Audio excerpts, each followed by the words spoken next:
Welcome back, everyone. So we are talking about financial growth. We are looking at finance and all that those related concepts. We were talking about, before the break, we were looking at what is hire purchase agreements. I asked you to think about it. So a hire purchase agreement, I've said this before, it's not something that is used too often. It is based on the simple interest rate, which again is not something that's used too often in practice. But you do find them around here and there. Okay, so a hire purchase agreement, also called an HP agreement, is a financial agreement between a shop and a customer. It's usually smaller shops that offer this, about how the customer will pay for some product. Usually when we're talking about HP agreements, it's on your big appliances, your big stoves and fridges and so on, maybe a massive lounge suite. The interest on a hire purchase loan is always charged at a simple interest. Remember, hire purchase is a loan, that's what it is. And simple interest, as we know, is only charged on the amount owing. Most of these HP agreements require that you have to pay a deposit. They don't give you the full value of the loan. You have to always pay a deposit before the product can be taken by the customer. It's almost like you're reserving that product. The principal amount of the loan is therefore the cash price minus the deposit. So we will look at an example just now. The accumulated amount will be worked out using the number of years that the loan is needed for and the total loan. Now, if we then have to work out the monthly payments, so once you know what your total amount is, then you will take that total amount, divide it by the number of monthly payments. So for example, if we're talking about 2 years, 24 months, and you can then see how much you pay back per month. A very simple idea for loans. Okay, so here Troy wants to buy an additional screen for his computer. He saw the screen advertised for 2,500 Rand. There's an option of paying a 10% deposit and then making 24 monthly payments using an HP agreement, where interest is then calculated at 7.5% per annum. Calculate what Troy's monthly payments will be. Okay, so let's break it down first. The screen is advertised at 2,500 Rand, but he's going to make a 10% deposit. So 10% of 2,500, 0.1 times 2,500 will give you an amount of 250 Rand. So therefore, the amount of the loan is not going to be 2,500 Rand. It's going to be 2,500 Rand minus that deposit of 250. So that will be 2,250. So that will be the initial amount. 24 monthly payments, that tells us that N is 2. 24 divided by 12 is 2. And the interest rate will be 0,075. Calculate what the monthly payments are going to be. Okay. So we know the new opening balance is 10% less of what the original amount was. 10% minus 10% of the original amount. So 2,500 minus 250 is 2,250, and N is 2. We know that I is 7.5%, which is 0.075. You simply take 7.5 and you divide it by 100. Please do not make the mistake of thinking that I is 10%. That is not your I. This 10% was only the portion that was required for the deposit. That is not the simple interest rate, okay?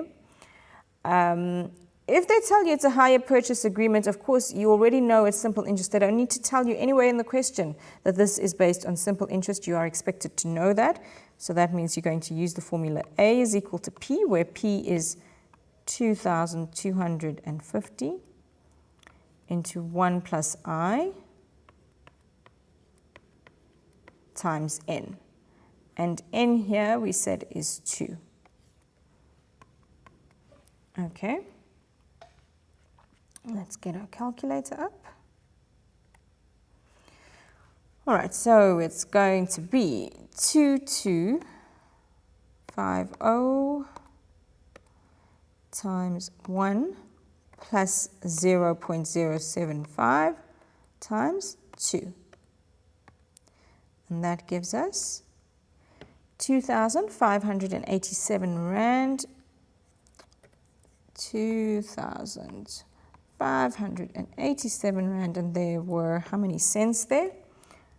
50 cents. Okay. Oh, there we go. Okay, are we done? Hopefully you said no, because the question was not just how much is he going to pay for the screen in total. It was, what is his monthly payment going to be? Go back, calculate what Troy's monthly payments will be. So we see that this is the amount that he's going to pay off. He's going to do that by paying 24 equal monthly payments. So his monthly payments, to work that out, is going to be the accumulated amount, which is 2,587,5 divided by 24. Divide that by 24, and we get 107 Rand and 81 cents.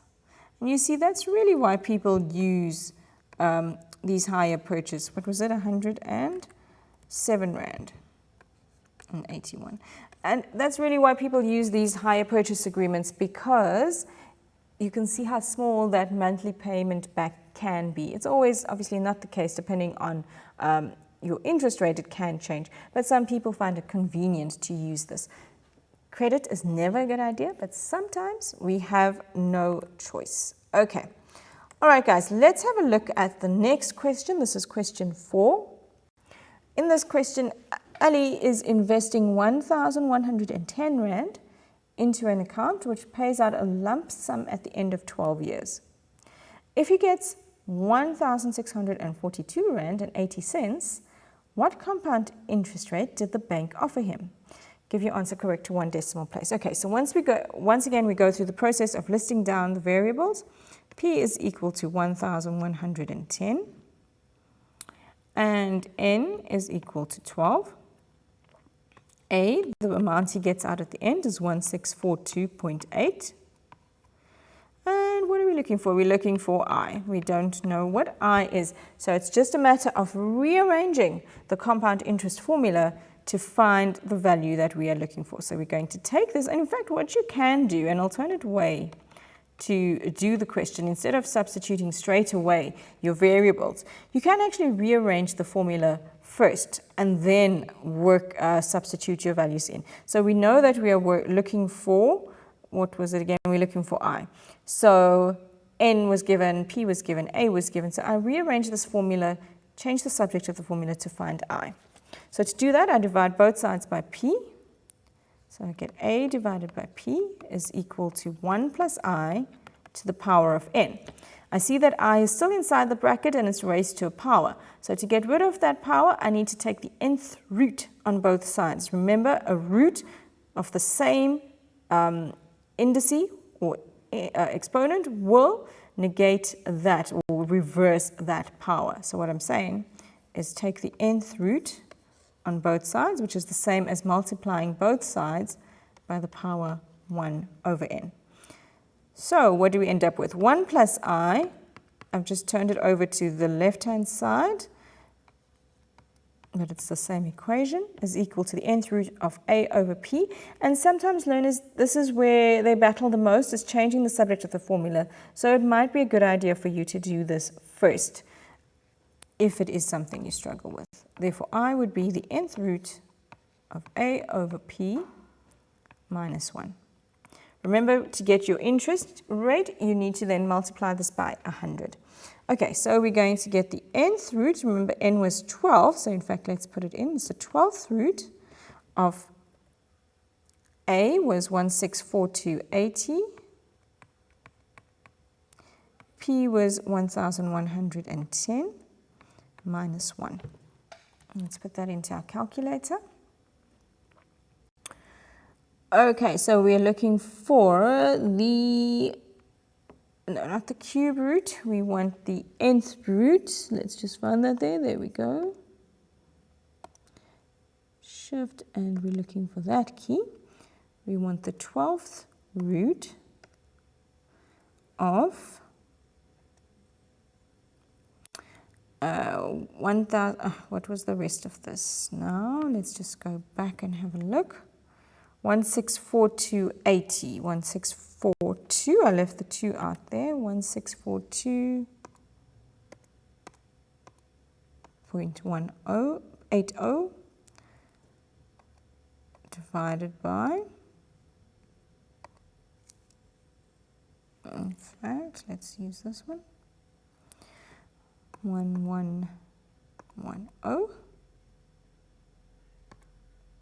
and then we subtract 1, and that gives us 0,03. Okay, so what we need to do now to find the interest rate is we're going to times the number that's in the calculator, not this rounded off one. We're only going to round it off the end.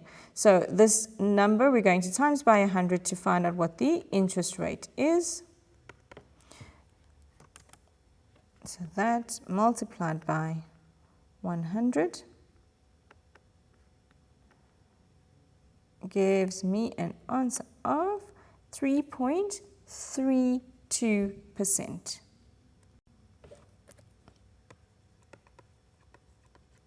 Okay, so therefore to answer the question,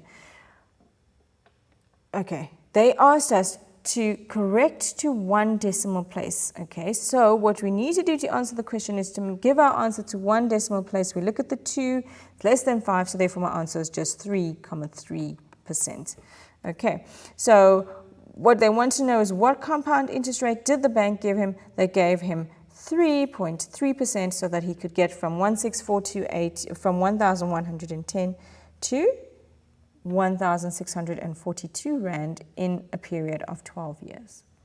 Okay, we're going to quickly have a look at the next question. We may not be able to finish the whole thing, but let's see how far we get. So here we are told, like many people, Theo is working from home these days for a company that's based in Europe. He earns 2,850 euros and he wants to save this. His bank offers him a savings account which pays 5.3% compound interest rate per year. The bank converts his euros to rands at an exchange rate of 1 euro is equal to 12 Rand 89. In fact, I can tell you we are not going to be able to get through this question because it's very interesting. I want to just mention this to you guys. The interest rate that you see quoted in the newspapers and online is not often what you will get paid for currency at a bank. So when you go to the bank, they actually charge you to convert your euros to rands or rands to euros or whatever exchange you're doing.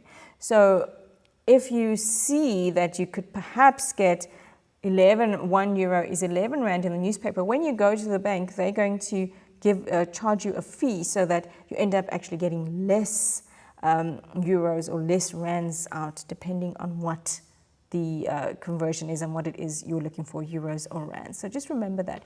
You don't often at a bank or any institution get the exact amount you're going to see in a paper for an exchange rate. So to do this question, let's just talk about it quickly.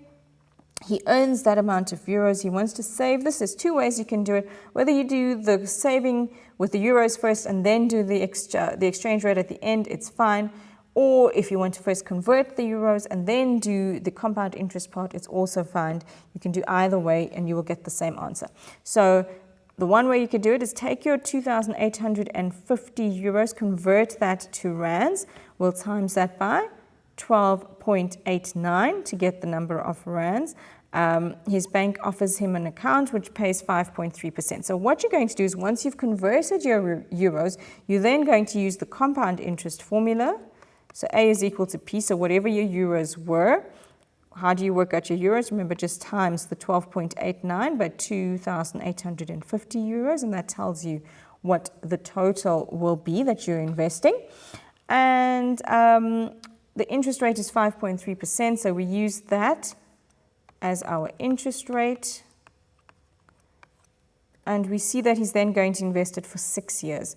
Once you do this whole calculation, you will end up with an amount. You then subtract that amount from the initial amount to see how much of interest Theo earned over this period of 6 years.